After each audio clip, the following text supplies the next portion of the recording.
আসসালামু আলাইকুম। আমন্ত্রণ প্রভাতী জি নিউজে আপনাদের সঙ্গে আছি আমি রফুল হাসান শিপন। শুনছিলেন আসিয়ান গ্রুপ অফ লাইন্স, এবার পুরো খবর।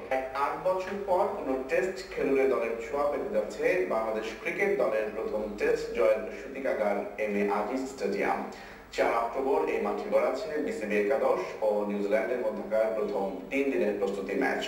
আন্তর্জাতিক ক্রিকেটে ফেরার এই উপলক্ষে তাই আনন্দিত স্থানীয়রা। সাইফুল ইসলামের তোলা ছবিতে চট্টগ্রাম থেকে বিস্তারিত জানাচ্ছেন নাজমুল ইসলাম। ১৯৮৮ সালের ২৭ অক্টোবর এশিয়া কাপের বাংলাদেশ ভারতের মধ্যকার একদিনের ম্যাচের মধ্য দিয়ে আন্তর্জাতিক ভেন্যু হিসেবে আত্মপ্রকাশ করে বন্দরনগরীর এই এম.এ. আজিজ স্টেডিয়াম। কিন্তু ২০০৬ এর জানুয়ারির পর আর কোনো আন্তর্জাতিক ম্যাচে ছোঁয়া লাগেনি এ মাঠে। দীর্ঘ ৮ বছর পর আবার কোনো টেস্ট পদস্পর্শ পেতে যাচ্ছে এ মাঠ।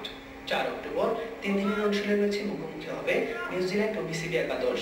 স্বীকৃত আন্তর্জাতিক ম্যাচ না হলেও অত্যন্ত গোছানোর এই ম্যাচ আয়োজনে খুশি ক্রীড়া সংস্থার কর্মকর্তা ও চট্টগ্রামবাসী।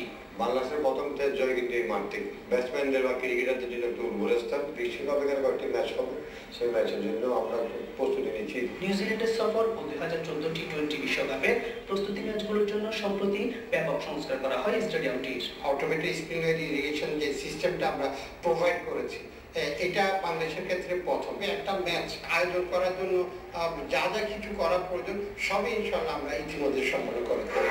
চট্টগ্রামের প্রথম টেস্টের আগে এই মাঠে অনুশীলন করতে কি না, আর এই ম্যাচের দ্বারা ধারাবাহিকতায় নতুন করে আন্তর্জাতিক ম্যাচ আয়োজনের স্বপ্ন দেখছেন সিটিকেসের কর্মকর্তারা। Nazmul Islam, GTV news, MA. Aziz stadium, Chittagong.